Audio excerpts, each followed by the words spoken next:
Hey guys, welcome to a quick little Yoshimi tutorial. I'm going to start with the solo because I think a lot of people probably want to know how that works. So let's just jump straight into that. Now, I'm still waiting on my slide to come in from Amazon. I don't know what happened to my slide that I've had my whole life. I can't find it. So this little round part of this adapter is going to have to work right now. The principle's the same. You know, you put the round part on the string. Listen to the slide sounds.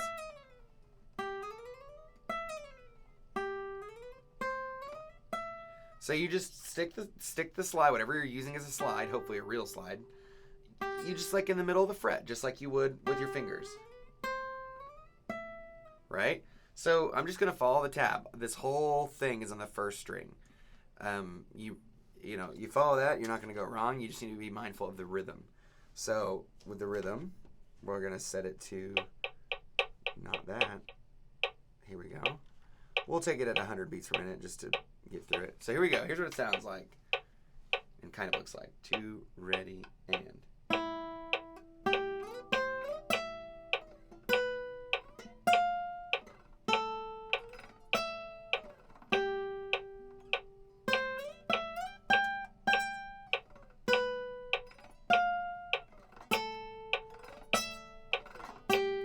Now, that was actually kind of fast. We won't even need to go that fast. But, I mean, there's really not much to it. You just need to be accurate with where you're sliding this little thing around. And obviously, like I say, with a real slide, it's going to be a lot easier. And with a real slide, you'll have a little more room to do things like little vibrato, which doesn't really come across with this thing.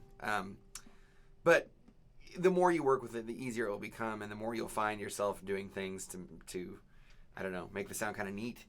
But it's fairly straightforward. What you're seeing is what it is. Now, for everybody else, when this solo is going on, I'd like everybody to play the chords like once per measure.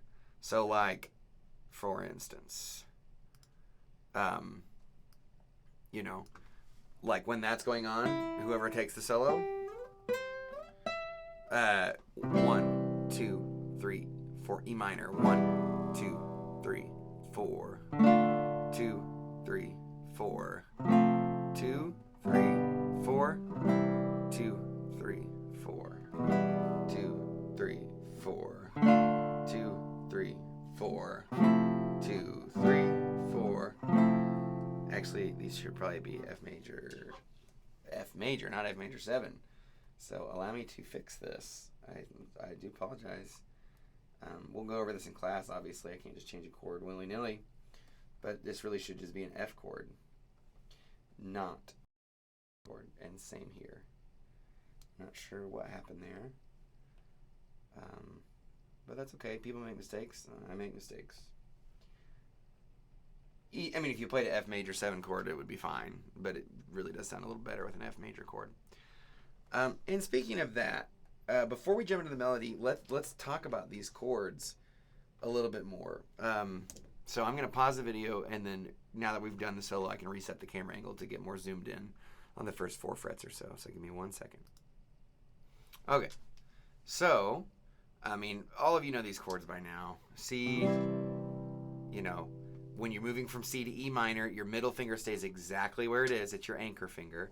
So just your first finger has to move. So it's a hinge. It's an anchor. It's always good. You always want to have some sort of anchor if you can. This is D minor, which is a little bit new for us. It looks like this. You play the bottom 4 strings. And by bottom, I mean like physically the bottom 4 strings. The top 4 strings in terms of pitch sound, right? So the 4th string down. If you hit the 5th string, it's no big deal. Just don't hit that 6th string. It does not fit in the chord. And then we have our F major 7 and G and F major 7, right? Just like the chord shows you, the chord chart, and then G. Now, I want to talk about F major 7 and G. So first, I mean, you'll notice that we have F chords in our song, right? So as an example, when do we see our, so in the very beginning, that F to G, that's not F major 7. That's just an F chord.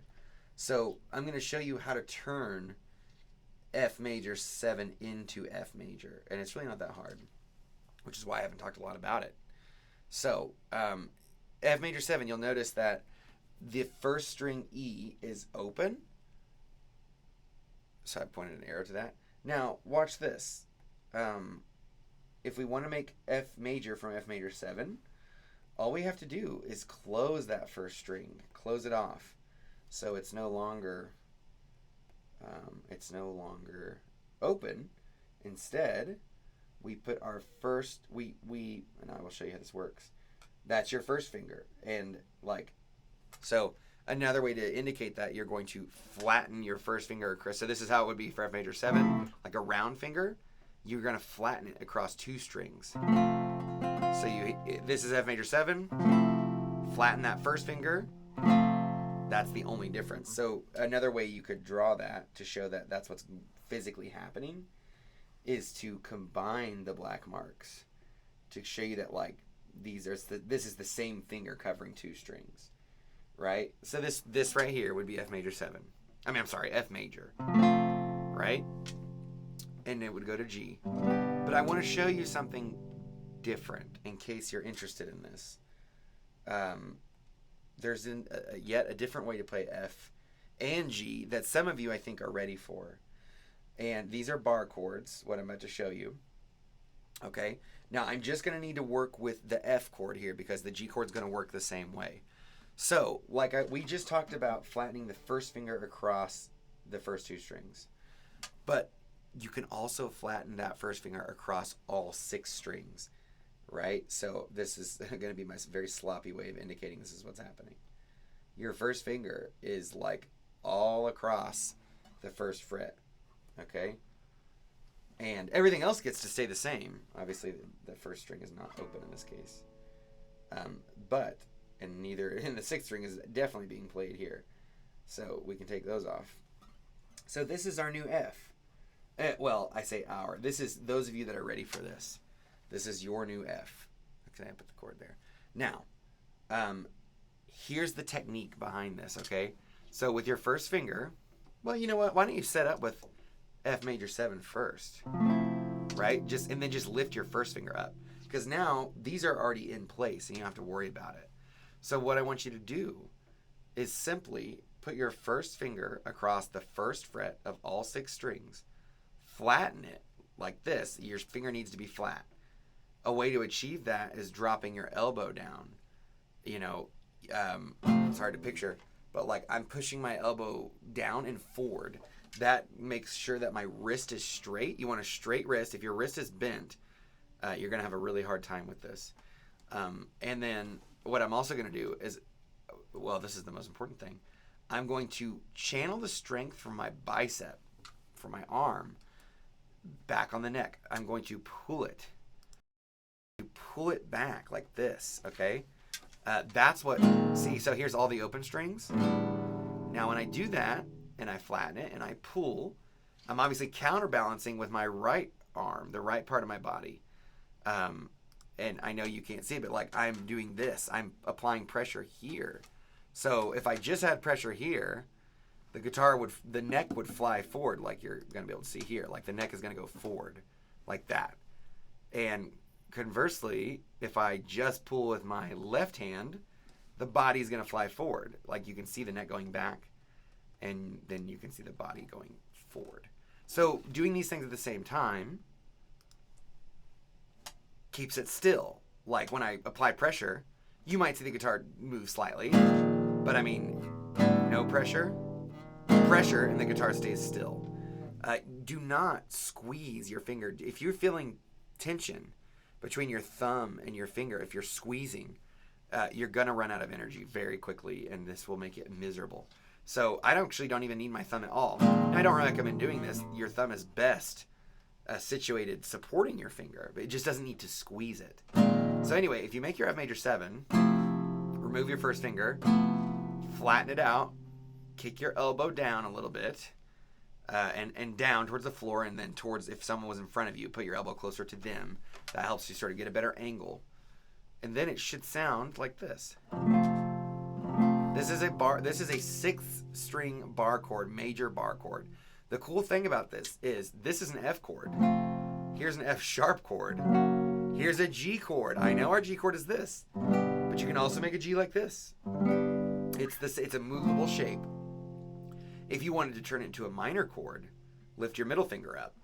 F minor, G minor, A flat minor, A minor. It's a shape that just moves around, and the name changes depending on what fret you're on. These are extremely handy, but they're also difficult, especially if you've never done that kind of thing before. You might find that it's quite hard to keep your pressure. Well, if you use your bicep and your wrist is straight, really helps to have the guitar neck elevated. In fact, I require it even. It can happen like this. It just puts strain on a different part of your hand and is difficult to do, or more difficult. So what I'm trying to build to is, if you want to make your F chord like this, there's your G. So the chord C major, my name is Yoshimi. Well, my name's not, but you get the idea. So let's do, let me get out of this. Fine. Okay. Yeah, so here we go. Here's our little chord progression. C, E minor, D minor, F major, G, and C. See, actually, if you're comfortable with a bar chord, if you're really comfortable with it, it will be easier to feel that than to do. I mean, that is a more difficult motion. It's still, for most people, going to be easier to do that than to work in bar chords. So you can decide what you want to do. It's a little more fun to play with bar chords because you can really hammer it in.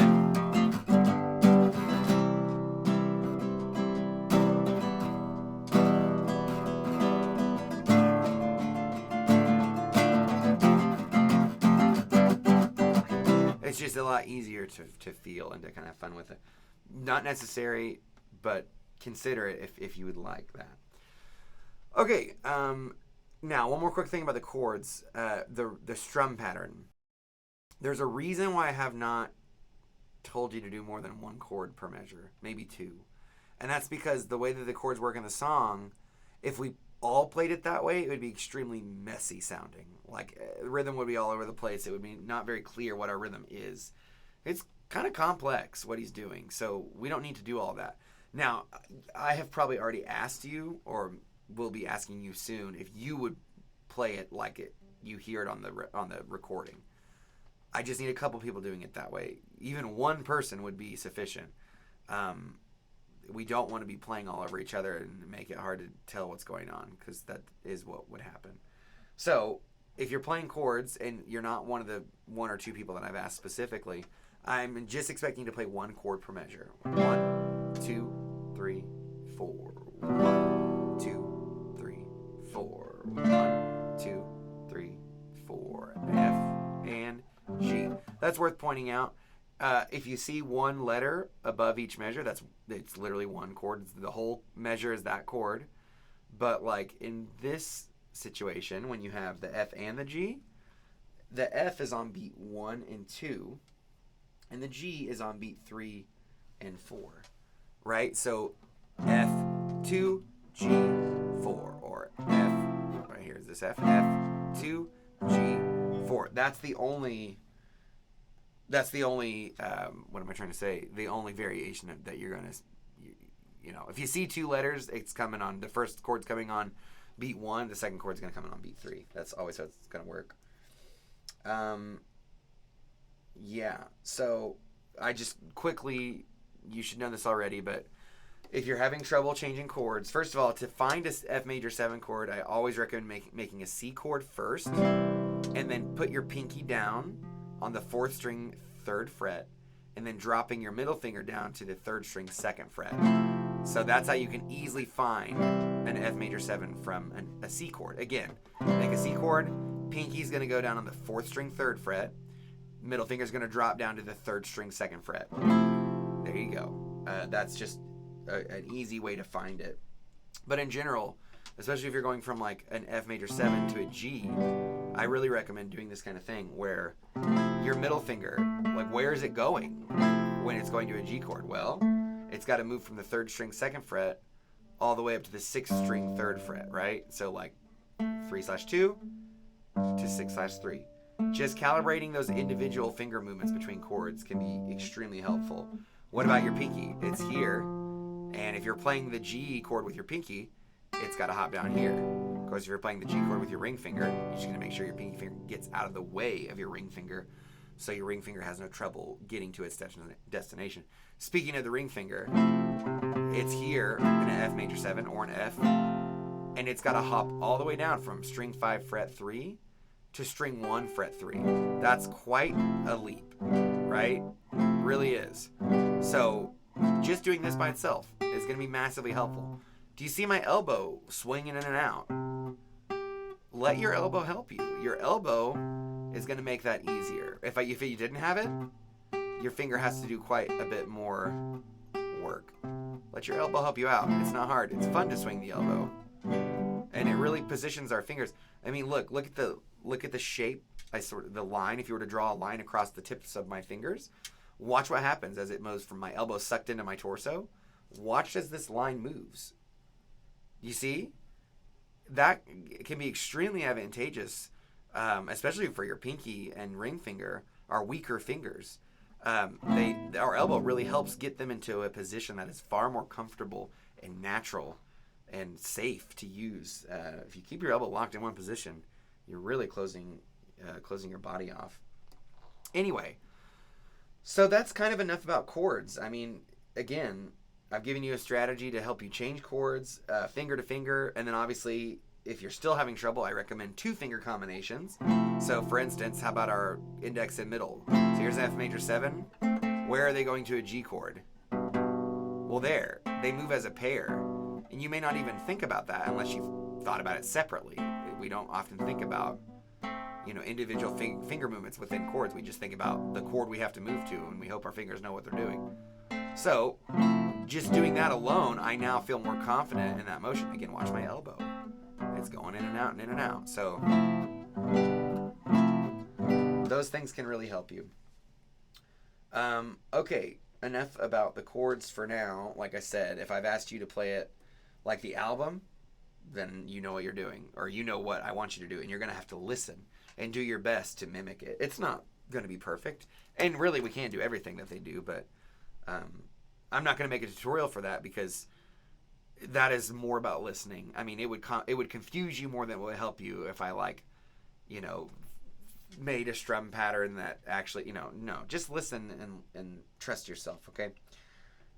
Anyway, let's now talk about the melody, which honestly should be the easiest part of this, I would hope. So I just made this version with the tab in it.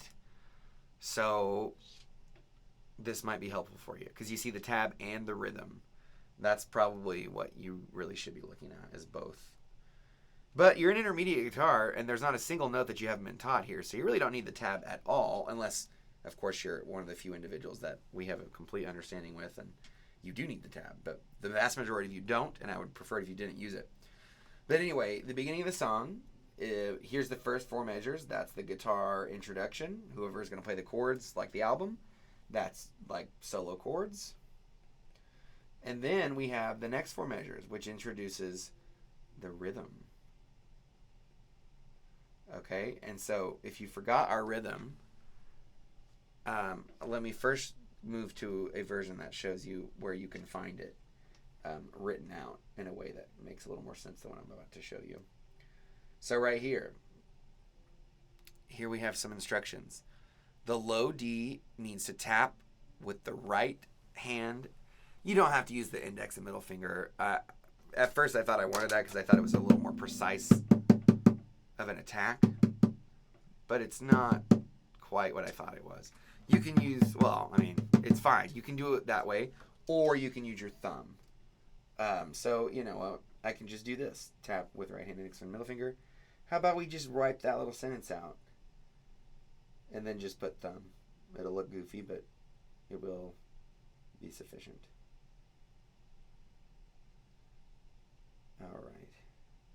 Tap with, maybe we can do one of those cute little spellings that all you kids seem to like enjoy these days. Tap with the thumb just beneath the middle of the bridge. So that's is going to look like this. Right here. See, this is the bridge. This is just beneath the bridge. That's going to be your biggest, bassiest sound on the guitar. Boom, boom, boom, boom, boom. You know? And then, so what's the high D? The high D, let's get back to the music. There we go. High D, tap left-hand fingertips along the sides of the guitar above the upper bout. This is the upper bout. I'm just going to give you a quick little guitar anatomy lesson. This is the upper bout, okay? This is the lower bout. The bouts are like the curves. The upper one is smaller curves. The lower bout is the bigger curves, right? I'm sure you can all think of analogies for human anatomy to this. Right? They have different sounds. So what I'm saying is with the fingertips, tap the top here. The most important thing, if you're playing this, the percussion part, which is what we're about to talk about, or what we are talking about now, I don't want the strings to ring out. Like if you do it without that, it would just go like, I can't even. You hear these ugly open strings, and it's not good. It just distracts. So what I do and what I think is a good idea is to, with your left arm, come across the neck of your guitar like this. That way, the strings are not going to ring. You're muting them with your arm. You see, and you don't have this like ugly ringing strings business that I don't like. I mean, I would like it if it was a good chord, but I don't want to tune the guitar differently. So, yeah, here's the rhythm. I know we have not talked about dotted rhythms. I realize this. And just so you know, actually, this is exactly what this tutorial is for. We're going to talk about it. Sorry if you're in a rush. So their eighth notes are just like, you know, your first two notes here is just boom, boom. And yeah, I should probably have the right hand visible. Actually, pause. Okay, sorry about that. So, yeah, this is what it is going to look like if I was to play everything written as straight eighth notes. So I'm going to take out all of these dotted things with the 16th notes. Like, here's what I just want to show you. I'm going to like pretend these don't exist, and that these are just straight eighth notes. Nothing fancy or funny about it. I mean, it would be boring, and I want to show you why. That was actually remarkably easy to do. So now it just would look like this. It would go like this: low, low, high, high, low, low, high, low, high, high, low, low, high, low, low, low, high, high, low, low, high, low. I think we can all understand the rhythm. 1 tay, 2 tay, 3 tay, 4 tay, 1 tay, 2 tay, 3 tay, 4 tay. But that's not what we have. That's not what we have at all. We have something far more interesting. We have these dotted textures here, dotted rhythms. So what is going on? Let's talk about it. What does the dot do? The dot, if you forgot, the dot adds 50% of the note's rhythmic value back into itself, to the note. So when you have like a dotted half note, you know that it adds a beat. Okay, well, why does it add a beat? Because 50% of a half note, which is 2 beats, is 1 beat. So 2 plus 1 equals 3 beats. So in that case, yes, it absolutely does add a beat.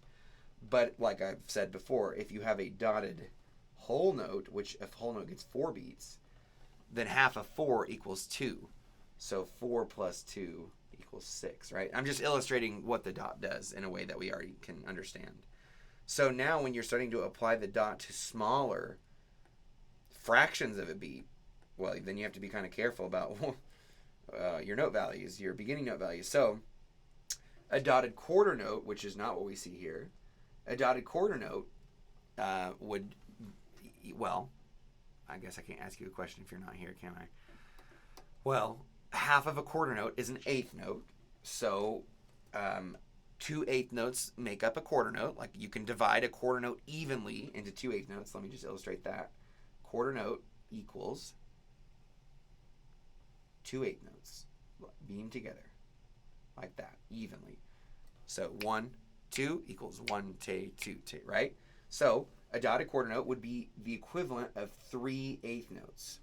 And a way to say that in terms of beats would be 1.5 beats, or a beat and a half, which can be a little odd. But that's why we count 1 te 2 te. So 1 te 2 te. You're like, if you had this, if you had a rhythm that was marked like, let me erase this. Actually, no, I don't need to erase that. If you had a rhythm that was like a dotted quarter note followed by an eighth note, which would look like this. When eighth notes aren't in pairs, they have this little stemmy stem thing. So this would be like 1 and 2 and 3 and 4 and so 1 and 2 and 3 and 4 and 1 and 2 and so if you're playing Billie Jean, or if you're familiar with what the advanced class is doing, they're like 1 and 2 and 3 and 4 and 1 and 2 and they kind of do that idea already. But the idea, the dotted concept can work for any kind of note, right? Not just quarters or halves or whatever. You can even dot an eighth note, which is what we have here. So what we have not talked about in class yet is that an eighth note can be divided into 2 16th notes. And a 16th note, you can fit 4 16th notes into 1 quarter note. Well, that checks out, right? Because you can fit 2 eighth notes into a quarter note, so you should be able to fit 4 16th notes into a quarter note, because the 16th note is twice as fast as an eighth note. Therefore, 4 times as fast as a quarter note. Now, what our rhythm here, when we have this dotted eighth to a 16th, it's like I'm going to use, I'm going to say, because this is technically beat 2, T, te, ta, right? You can subdivide 16th notes as like T, te, ta, or E and 1 E and 2 E and it could also just say, you could say T, te, ta, 1 T, te, ta, 2 T, te, ta, 1 2 3 4 2 2 3 4 3 2 3 4, right? That's what's happening there. So this is much easier to just feel than it is to like understand intellectually, but I think you need to know. So bum bum 2 T, ta, bum. So 1 te 2 T, ta 1. So 1 te 2 T, ta 3 te 4 T, ta 1 te 2 T, ta 3 te. So it sounds like this.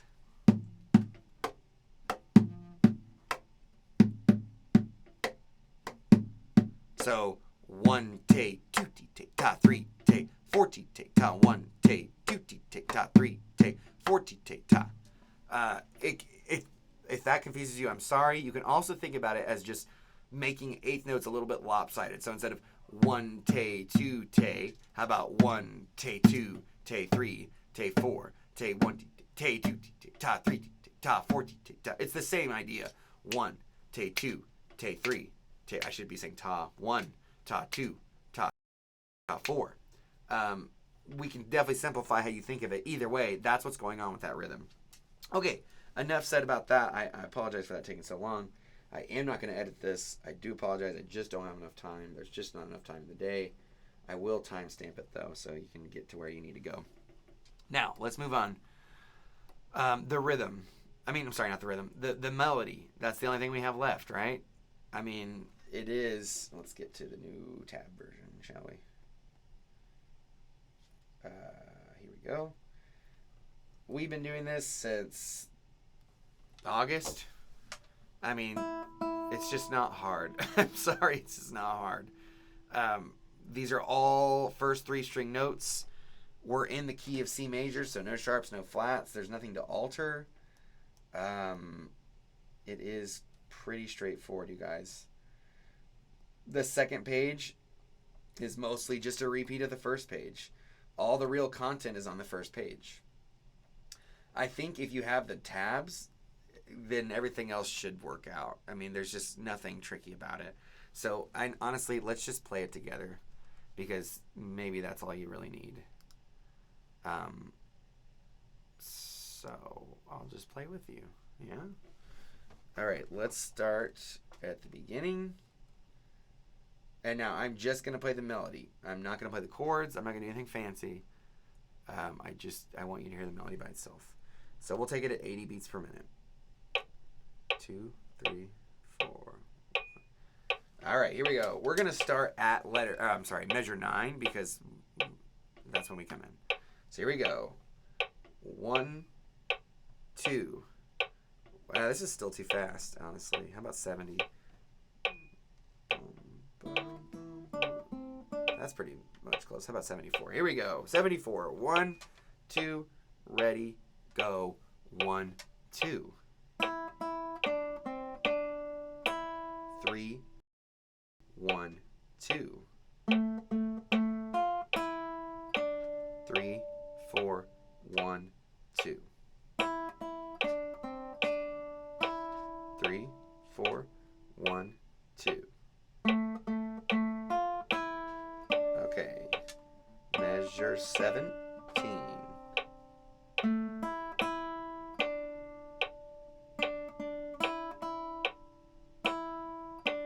1, 2, 3, 4, 1, 2.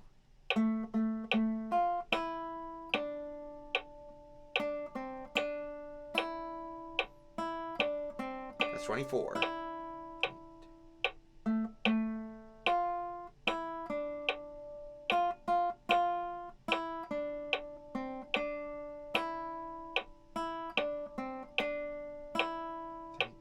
4. We're gonna repeat back. Boom. This is measure 9. So that repeat sign goes back to 3, 4, 1, 2. 3, 4, 1, 2. 3, 4, 1, 2. 3, forte, 1, 2, 3. Forte, 1, 2, 3. 1, 2, 3, 4, 1, 2, 3, 4, 1, 2.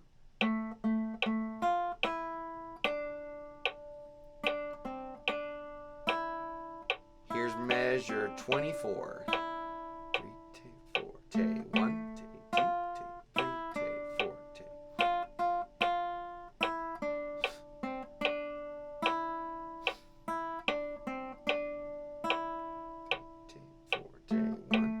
2, 3, 3.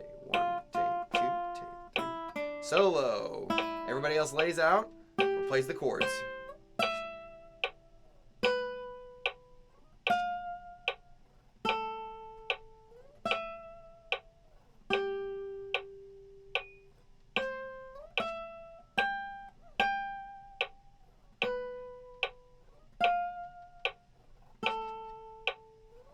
Everyone's coming in now.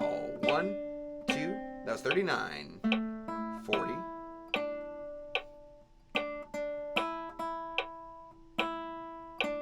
1, 2, 3, 4.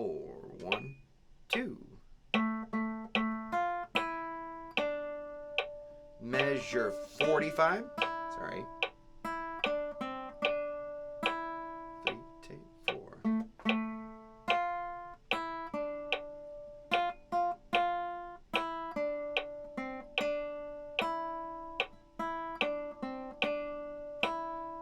3, 4, 1.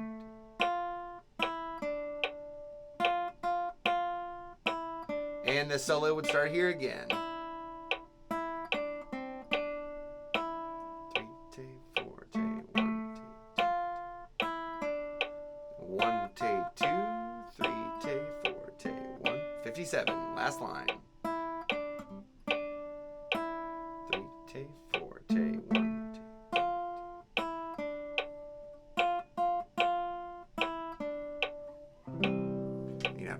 chord. You just play the second string, first fret C. So while playing that, I actually did think of something that I wanted to quickly explain before we end, and that is the 8 rests in the first page when you have the chorus. You know, Yoshimi, you don't believe me. So right at 24. Right at 24. Why is this not? Okay, here we go. Oh, clearly I have to scooch it down, I guess. So, like, you'll see these pop up all over the place. What's going on here is 1, and 2, and 3, and 4, and. So these notes come on the and of 4, the last available fraction, eighth note fraction of the measure that we can use. So 1 te, 2 te, 3 te, 4. Sorry, some noise is distracting me out there. 1 te, 2 te, 3 te, 4 te, 1 te, 2. So a way that you can kind of feel that. I mean, you can count it out like that. 1 te 2, so 1 te 2 te 3 te 4 te 1 te 2. You could do that. I think also what works well is like a little breath. So like 1 te 2 te 3 te. So you breathe on beat 4, and that just a little breath. Bum bum 4 and 1. So I'm like trying to inhale and say the word 4 and 1 and 1. And 1. It does help. Believe it or not, that usually works better than actually subdividing it. So I would recommend breathing like quickly, not like, but just a little breath when you see those 8th rests. So that really does help you place that last 8th note of the measure a little bit more easily. So I want to show you. Let's put the measure on. No, we don't want the measure. Yeah, we do. So I'm going to start at, let's start where the chorus starts, which is basically 17, 18, 19, 20, 21, 22. 22. So I'll start at 17, 18, 19, 20, 21. I'm going to start here on the major 7. It's a good place to start to get into. So here you go. Listen for me breathing. As weird as that sounds. Ready? And 1, 2. Actually, I'm sorry, the chorus starts at like before this. We could have been doing this like up here.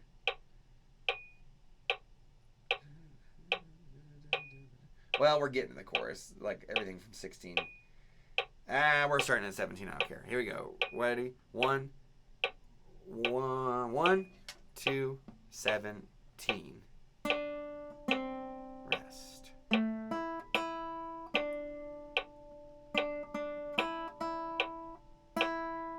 Here we go. 1, 2, 3, 4, 2, 3, 4, 1, 2. Here we go.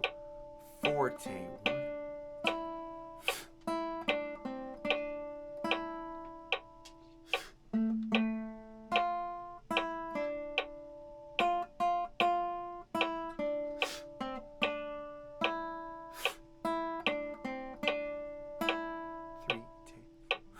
I messed that one. I'm sorry. You get the idea. You don't really need to breathe, but it helps. So, and you do see these in different places. So, the first time we have an 8th rest, it's actually on beat 3, not on beat 4 like we had earlier. So 1 and 2 and 3 and 4 and 1 and 2 and 3 and 4 and. So, and it is how it would look with a breath. 1. Right, again. Right? So, again, those are your two options. You're either going to have the 8th rest on beat 3 or beat 4. It kind of toggles back and forth. First time you get it, it's on beat 3. And then right after the next measure, it's on beat 4. So 24, 2, 3, te, 4. I keep wanting to say 4 instead of breathe. 1, 2, te, 3, te. There we go. So you're going to breathe on beat 4 or beat 3, depending. 2, 3. So that's kind of funny. You don't want to like snort something down your throat. But it can really help a lot. Breathing in general with music helps tremendously. I mean, we are human beings, and music started with singing, and then everything came from there. Breath's important. Don't think it's not. Anyway, I think that this has gone on far too long, and I do apologize. I think that covers about everything that we need to cover. So I'm about to see you in class in like 4 minutes. So maybe I can get this uploaded to YouTube by then. Anyway, good luck with this. Use it if you need to. Don't hesitate. Use it. I just want this to sound good.